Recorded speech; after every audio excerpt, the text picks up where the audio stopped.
"You're too stupid to handle money," my boyfriend said as he packed his bags and left me for his mistress, who drove a BMW and thought she was getting a successful tech CEO. Instead, they both got exactly what they deserved. Last Tuesday at 6:37 p.m., my boyfriend of 4 years looked me straight in the eyes and said, "You wouldn't last 3 days without me handling the money. You can barely add 2 numbers together without crying." Then he threw his packed bags into his mistress's BMW and drove off, leaving me standing in the doorway of my house while our neighbors watched from their porches. I should have been devastated. I should have collapsed in tears. Instead, I smiled because Jordan didn't know about the hidden cameras I'd installed 3 weeks earlier. He didn't know I'd already emptied our joint accounts, and he definitely didn't know I'd discovered his fake tech startup was actually a Ponzi scheme that had scammed friends, family, and strangers out of nearly $400,000. But he was about to find out. I'm Alex, 31, a nurse practitioner who worked double shifts during the pandemic to support us while Jordan claimed to be building his empire. For years, I believed in his dreams, paid our bills, and ignored the red flag slapping me in the face. The condo we lived in, my inheritance from my grandparents, the office where he built his company, paid for with my overtime hours. Looking back, I should have seen through his act sooner. Jordan was always this close to landing the big investor, always finalizing deals that never quite materialized. Meanwhile, I was the one making our life possible, covering the mortgage, utilities, groceries, even the $3,200 MacBook Pro and $1,500 ergonomic chair he needed for his business. "It's an investment in our future, babe," he'd say with that smirk, kissing my forehead while I calculated how many extra night shifts I'd need to pick up. "Don't worry your pretty little head about the cost." The first real crack in his facade appeared during tax season. Jordan insisted on handling our finances this year. "You're exhausted from work," he said, snatching my stack of receipts and statements. "Let me deal with this. Numbers aren't really your thing anyway. Remember when you thought we got a refund last year?" He laughed. Cutest thing ever. I thought he was being helpful. 2 weeks later, when I still hadn't seen our completed tax forms, I logged into our joint account to check if the tax payment had gone through. That's when my entire world collapsed. Transactions I didn't recognize. Dinners at Maison Laurent, a French restaurant I'd been begging to try for our anniversary. Weekend stays at the Westlake downtown, just 20 minutes from our condo. A $1,248 purchase at Tiffany's on Valentine's Day. I'd received a drugstore card and grocery store roses that day. Nothing else. But the true gut punch? Regular payments to an apartment in Riverdale. $2,300 per month for the past 8 months. An apartment I'd never seen. In a building where Jordan had no business connections. I took screenshots of everything, hands shaking so badly I could barely hold my phone. But I didn't confront him. Not yet. Something told me this rabbit hole went deeper than I imagined. 3 days later, my phone pinged with a text while I was in the shower. It was from Jordan. "Can't wait for tonight, baby. Alex working late again so we can use the good wine I've been hiding. Bringing that thing you like from Maison Noir. Don't worry about dinner. Just wear that black thing. Winky face." 10 seconds later, another text. "Shit, wrong thread. Ignore that. Was meant for a work colleague about a project." The good wine was the $300 bottle of Chateauneuf du Pape I'd been saving for our anniversary, the one Jordan had called pretentious when I brought it home. That night, I told Jordan I'd picked up an extra shift. Instead, I parked down the street and waited. At 7:42 p.m., a silver BMW I didn't recognize pulled into our driveway. A woman with copper hair stepped out, let herself in with a key, and disappeared inside my home. I felt physically ill, but instead of causing a scene, I spent the next 3 hours doing something more productive, following the money. Jordan's business website looked impressive at first glance, but contained nothing but stock photos and AI-generated text. His LinkedIn profile claimed he was CEO of a company with 15 employees. All fake profiles. The corporate address listed, a UPS store where he rented a mailbox. But here's where it got truly terrifying. I found an encrypted folder on our shared cloud storage containing investment agreements. Dozens of them. Friends, family members, former classmates. Even my cousin Mark had invested in Jordan's fake company. The total? $387,000 of other people's money. The startup he'd been supposedly working on, the reason I'd taken extra shifts, drained my savings, and postponed my own dreams, wasn't just a lie. It was a crime. I drove to my best friend Maggie's apartment, hands shaking so badly I nearly crashed twice. She held me while I sobbed, then made up her guest room. "Stay as long as you need," she said, bringing me tea and her fiercest look of determination. "And Alex, we're going to destroy him." The next morning, I called in sick to work for the first time in 3 years and started making plans. Jordan had betrayed me, stolen from me, and made me doubt myself, but I wasn't going to let him take anything else. He'd made the biggest mistake of his life, and he didn't even know it yet. First update. It's been a week since I discovered Jordan's betrayal, and things have escalated faster than I could have imagined. The morning after I fled to Maggie's, I woke up to 17 missed calls and a series of increasingly desperate texts. "Where are you? Thought you'd be home by morning. Alex, pick up the damn phone. The hospital said you're not there. What game are you playing? At least tell me you're safe so I don't have to file a missing person report. Hello? This is ridiculous. Call me." That last one made me laugh out loud. Now he was concerned about my safety after putting my heart, finances, and potentially my legal standing at risk. Instead of responding, I spent the day with Maggie and our friend Theo, who happens to be a financial investigator. We combed through years of bank statements, credit card bills, and investment accounts. The picture that emerged was worse than I'd imagined. Jordan had been strategically draining our shared resources for at least 2 years. Small transfers, cash withdrawals, business expenses that were actually gifts and experiences for his other partner. A woman named Casey, I later learned, was a former college classmate of his. The total he'd stolen from me personally came to just over $72,000. This is textbook financial abuse, Theo said, looking up from his laptop. Total scumbag move. He's been gaslighting you for years. What do you mean? I asked. Theo pointed at the screen. He's been siphoning money every week like clockwork. Small enough amounts that you wouldn't notice, but look at the pattern. Oh my God, I felt sick to my stomach. And these texts, Maggie cut in, scrolling through my phone. The way he talks to you about money, classic manipulation, making you think you're bad with numbers when you're literally the one keeping you both afloat. That afternoon, I took the first steps in reclaiming my life. I went to the bank and transferred all but $100 from our joint account into a new account solely in my name. I froze our joint credit cards. I changed the passwords on all our shared subscriptions, Netflix, Hulu, even the electricity account. Then I did something Jordan would never expect from his financially illiterate girlfriend. I contacted a lawyer who specializes in financial fraud. When I showed her the investment documents I'd found, her eyes widened. This is a clear Ponzi scheme, she said. You need to distance yourself from this immediately. And honestly, you should consider going to the authorities. I wasn't ready for that step yet. First, I needed to secure myself. That evening, Jordan finally tracked me down at Maggie's. He showed up unannounced, pounding on her door so hard the neighbors poked their heads out. When I opened the door, his appearance shocked me. His usually perfectly styled hair was a mess. His designer shirt wrinkled, the confident mask had slipped. What the hell, Alex? He tried pushing past me. Why aren't you answering my calls? And where's all our money? Maggie stepped beside me. You need to leave, now. Oh, shut up, he snapped at her before turning back to me. This is between me and my girlfriend. Ex-girlfriend, I corrected. Don't be dramatic. He rolled his eyes. Just come home so we can talk about this like adults. Adults? I laughed. Like the adult who's been screwing someone else in my house, or the adult who's been running a Ponzi scheme? His face went white. I've never seen someone lose color so quickly.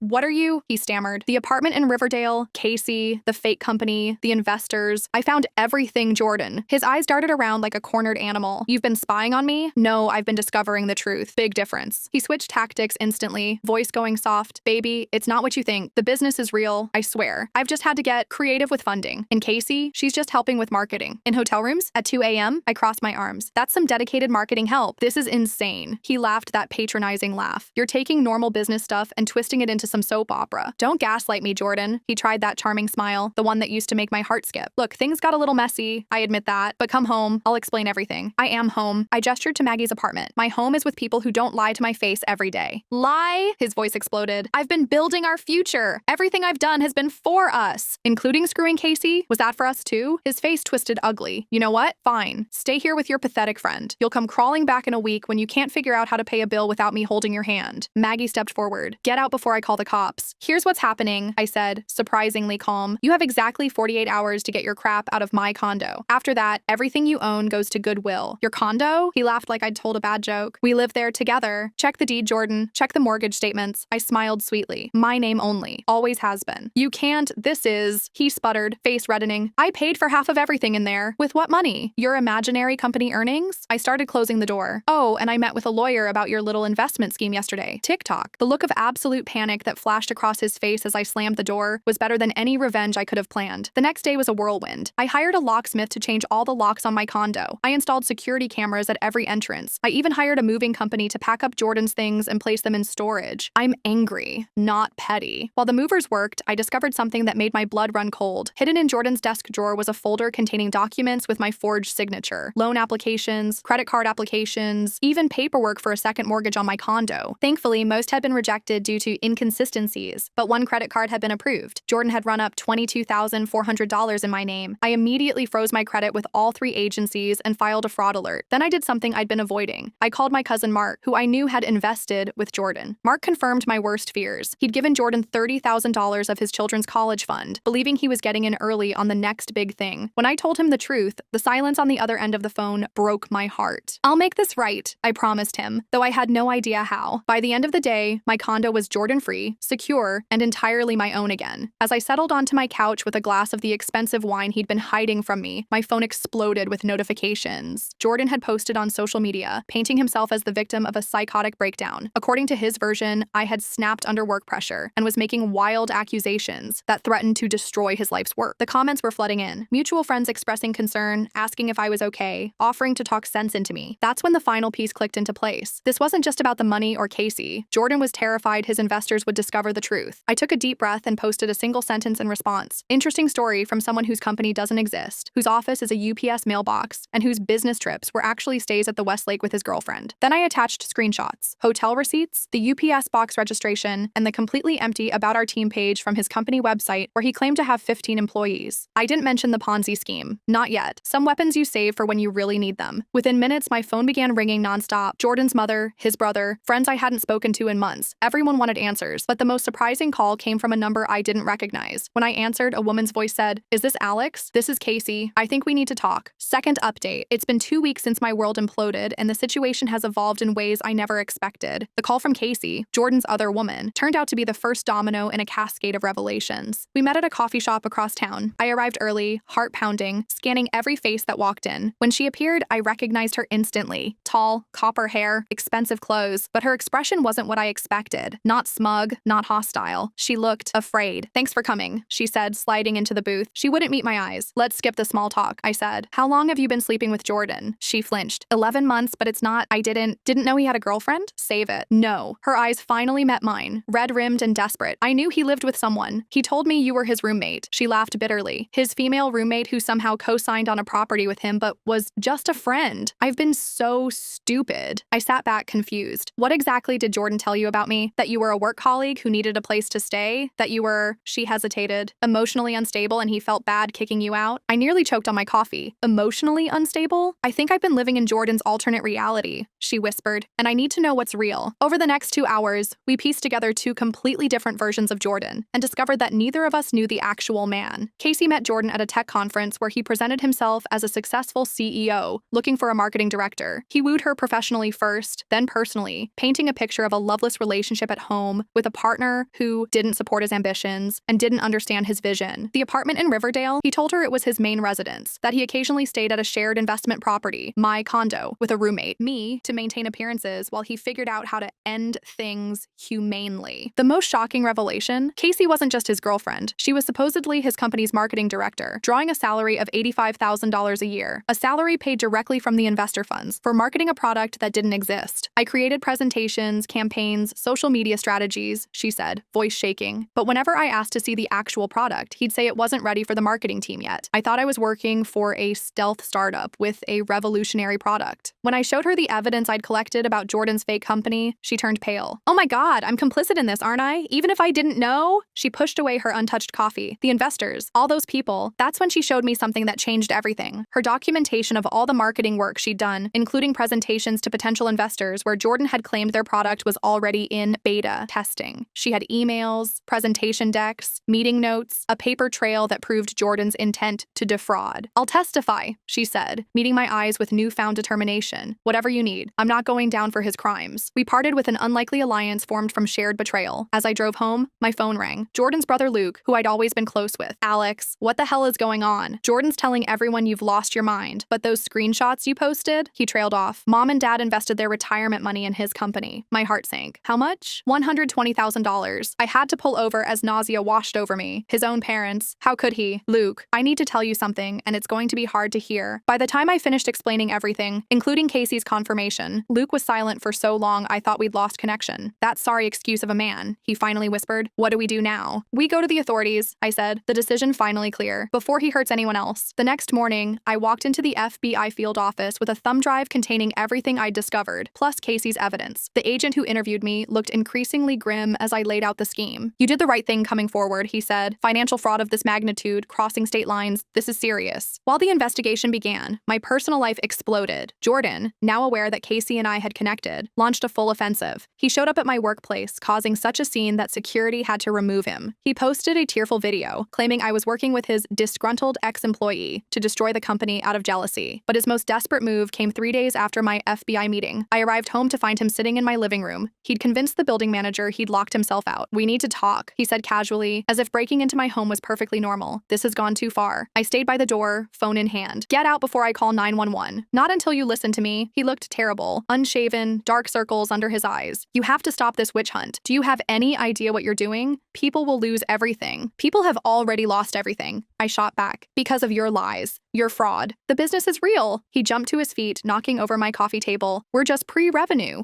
Every startup goes through this phase. Is that what you told your parents?" I kept my voice deliberately calm. when you took their retirement money, that you're pre-revenue? He flinched visibly. They believe in me. Unlike you. I believed in you for 4 years. My voice finally broke. I worked double shifts until I couldn't see straight. I supported every stupid idea you had, but they weren't dreams, Jordan. They were lies. You don't understand business, he sneered, that familiar condescending tone. You're just a nurse. You deal with band-aids and bedpans, not the complex realities of the startup world. I laughed in his face. Are you seriously still trying that? Still trying to make me feel stupid after everything? Something cracked in his expression. The confident mask slipped completely, and for the first time I saw the real Jordan. Small, frightened, pathetic. Alex, please, he whispered, voice breaking. The FBI is investigating me. Wire fraud, securities fraud. If you just tell them it was all a misunderstanding, that you overreacted, get out of my house. I pointed to the door. Now. Alex, baby, please, my lawyer will contact you. Get out. Your lawyer? He laughed, ugly and bitter. Since when do you have a lawyer? You call me every time you get a parking ticket. You thought a 401k was a running race.